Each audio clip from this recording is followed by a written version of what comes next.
Hey gang, and welcome back. Just a reminder, you can now use the promo code MTGMudsta, all caps, at flipsidegaming.com. You'll get 10% off orders over $10 and help with the channel at the same time.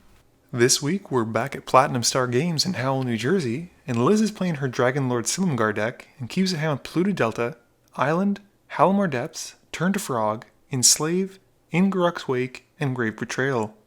Eric is playing Teneb and keeps a hand with Verduran Enchantress, Tectonic Edge, Fertile Ground, Silent Sentinel, Wooded Bastion, Soul Ring, and Totem Guide Heartbeast. Bill, who's new to the channel, is playing the Angry Jellybean and is playing Omnath, Locus of Rage. He keeps Crystal Vein, Forest, Burgeoning, Elvish Mystic, Frontier Guide, and Harrow.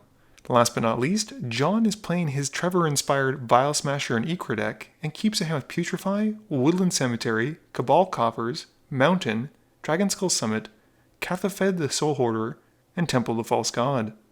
John wins the die roll and starts us off. John plays a mountain and passes. Bill plays a forest and casts Burgeoning. Liz plays a Polluted Delta and Bill gets to put out a forest. Liz then sacrifices the Delta to go and find a land and passes turn.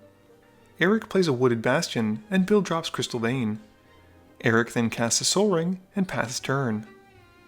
John plays a tapped Woodland Cemetery, and Bill has no lands to play, and John passes to Bill. Bill plays a forest for his turn, which he presumably just drew, and casts Frontier Guide. He then casts Elvish Mystic, and passes to Liz, who finally finds her Watery Grave. Liz plays a Howell Depths, and rearranges her top 3 cards. She then passes to Eric. Eric plays the Tectonic Edge for his land return, and passes. John plays a Dragonskull Summit, and also passes. Bill draws for turn but doesn't have a land to play, and passes. Liz plays a Dismal Backwater as her land for turn, which comes into play tapped, but it does give her 1 life. She passes turn. Eric top decks a forest, and plays it. He then casts Fertile Ground on his Tectonic Edge. Bill responds by casting Harrow, sacrificing one of his forests, and goes to grab 2 basics. Eric then brings out his Enchantress, and passes turn. John plays a Ghost Quarter, and Liz casts the spell to help her win the game. Bill draws for turn, and sacrifices his Crystal Vein for 2 colorless mana. He then taps out to pay for the rest of Omnath's cost, and passes turn. At the end of Bill's turn, however, John uses Putrefy to take out Omnath. Liz plays an island for her turn, and passes. Eric casts the Spoils of Victory to go and find Godless Shrine. He takes 2 as it comes into play untapped, and he then casts Triskaidekaphobia. He draws off the Enchantress trigger, and plays a Plains before passing to John. John plays a Temple of the False God, and casts Skyshroud Claim. He grabs an Overgrown Tomb, and a Stomping Ground. Bill plays a Forest, and activates his Frontier Guide. He finds another forest, and passes to Liz. Liz plays a Swamp, and passes. Eric untaps, and has everyone lose a life. He then casts Sphere of Safety, and draws from the Enchantress trigger. Eric then drops a forest, and casts Eternal Witness to return Spoils of Victory to his hand. John plays a Cabal Coffers as his land for turn, and he casts Exquisite Blood. Bill draws for turn, and activates Frontier Guide for another forest before passing to Liz. Liz once more plays a Swamp, and passes turn. Eric has everyone currently at 13 life lose the game, which means that if you're watching this game, and you currently have 13 life in a game, you also lose. Everyone then loses 1 life, but John gains 3 from the Exquisite Blood trigger. Eric then recasts the spoils to go and find a land, and aggressively swings at John with Eternal Witness. Eric then goes to grab an Overgrown Tomb, and plays a Brushland as his land for turn. He then taps out to cast Silent Sentinel, and passes. John plays a Savage Land for his land for turn, and passes. Bill plays a Seer Sundial, and activates his Frontier Guide once more to grab another basic. He passes to Liz as he searches through his library. Liz does whatever this is and starts her turn.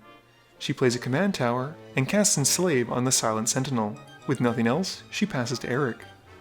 Eric once again has everyone lose 1 life, and John gains 3. Eric then casts Sigarda, Host of Herons, because he doesn't want Liz to steal it. Eric then casts Totem Guide Heartbeast, and goes to search after combat. He swings the Eternal Witness at John once more, and then goes to find a card while passing to John. John plays a mountain, and casts Vial Smasher before passing to Bill. Bill untaps for turn, and Eric finally finds his enchantment, Elend Umbra. All that time and this is what you find, Eric? For shame. Bill then brings out the Angry Jellybean again, and plays a Myriad Landscape, getting an elemental token. He then passes to Liz. Eric loses 1 on Liz's upkeep, and John gains 1. Liz then plays a Darkwater Catacombs for her land for turn, and casts a Grave Betrayal.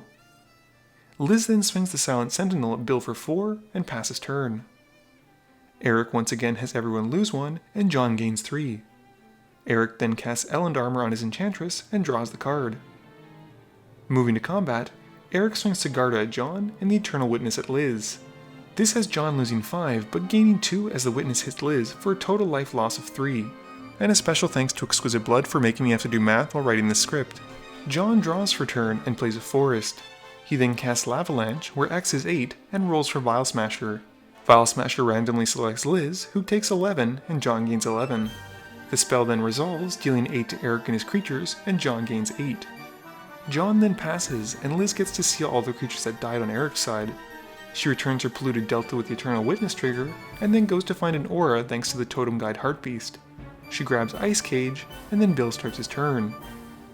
Bill casts to Traverse the Outlands, and gets to go 5/5 lands because Omnath is on the field. He gets 5 more tokens as each one triggers Omnath as it hits the field. Bill then sacrifices the Myriad Landscape to find 2 more basics, and gets 2 more elementals. Bill also pays for one of the Sundial triggers, drawing a card. Liz untaps, and Eric loses 1, while John gains 1 due to Eric's life loss, and her board is looking pretty good. She checks all the graveyards of her opponents before she drops Bajuka Bog. She decides to exile Bill's graveyard, and casts a Gigantoplasm who comes into play as Vial Smasher. Liz then casts Sleep, targeting Bill, which taps his whole board and prevents them from untapping his next turn. Liz then swings the Silent Sentinel and Sigarda at John, and the Eternal Witness and Totem Guide at Bill. John takes 10, but gains 6 as Bill takes 6, for a net loss of 4. She then passes to Eric. Eric has everyone lose 1, and John gains 3. Eric then casts a Farika's Mender, and returns the Elend Armor to his hand. He casts it once more in his Enchantress, and draws. Eric casts the card he drew, Song of the Dryads. Yay! Trigger! And there is much rejoicing as it hits the Exquisite Blood. He gets to draw once more from the Enchantress as the enchantment hits the field, and he passes to John. John spends a striking amount of time rearranging his lands before he casts Cathafed's Soul Hoarder. He rolls for Vial Smasher, and Bill takes the 6. John then casts Wistora, Nekuro Queen, which is the first time I've seen her since she was spoiled. Bill untaps his stack of lands and pays 2 to cast Explorer. He draws a forest and plays it, gaining another token. He then casts Wood Elves, finding another forest and gaining another token. He pays 2 for this Sundial trigger and draws a card. He then drops a Perilous Foray and pays 5 mana to sacrifice 5 elementals to tutor for 5 basics. This gives him 5 on-death elemental triggers, and John loses 5 life and draws 5 cards. Bill puts 2 of the elemental dying triggers on Cathafed, and the demon dies, and Liz gets it back with a +1/+1 counter. Bill then has another trigger deal 3 to Vial Smasher, and deals 6 to Liz. He then goes to find 5 basics, and passes. Liz untaps for her turn, and Eric loses 1 on her upkeep. She knows she's probably the first in the chopping block, and wanting to go out on her own terms, plays an island and goes to combat. She swings everything she can at Bill in the air, and drops him to 2. Liz is forced to cast Inguruk's Wake. Board wipes typically don't do super well when Omnath is a board full of elementals. She rolls for the Vial Smasher trigger, and hits Eric for 9. With all the creatures dying though, Liz actually dies to Cathafed's draw triggers, and Bill has 10 triggers of 3 damage to resolve. He deals enough to Eric to take him out, and the rest to John. For John's turn, all he has to do is untap, and cast Rakdos Return, where X is 2, to finish off the game and take Bill out. Game review time. Bill was pedal to the metal 0 to 100 with this game, and basically went super hard to get Omnath out, but unfortunately he didn't have a land the turn he came out, and he didn't get any value, and Putrefy was a great removal spell from John. After that he played pretty conservatively, but as you saw, even without any of the token doublers, Omnath gets a lot of lands and a lot of elemental tokens very quickly if you let him. If you were wondering, yes, Eric's deck is in fact an Enchantress deck with Teneb at the helm. He runs a lot of Pillow Fort type effects, but I think Triskaidekaphobia probably wasn't the best thing to play. Although he had no idea that Exquisite Blood was coming, I think it might have been more worthwhile to have at least upticked a few times as opposed to draining everyone for 1 and giving John 3 so many times. Liz's Dragonlord and Silumgar deck did a fantastic job stealing creatures with enchantments, whether it was through Enslave or Grave Betrayal. She probably could have held off on casting Inguruk's Wake, but the game had been going for an hour and she wanted to go get ice cream, so I don't really fault her, especially considering Bill seemed to be targeting her since the get-go. John has said that he was very inspired by Trevor's Ikra and Vial Smasher deck, and he'd been tempted to build the deck, but then basically decided he would when he saw how well Trevor's deck performed. I don't think I ever would have imagined John's spellslinging doing as well as it does, but the proof is in the pudding, and here we are with these very strong and fun Vial Smasher Ikra combo decks. They have tons of ways to ramp, tutor, and interact with the boards, not to mention a real bevy of choices in terms of X spells.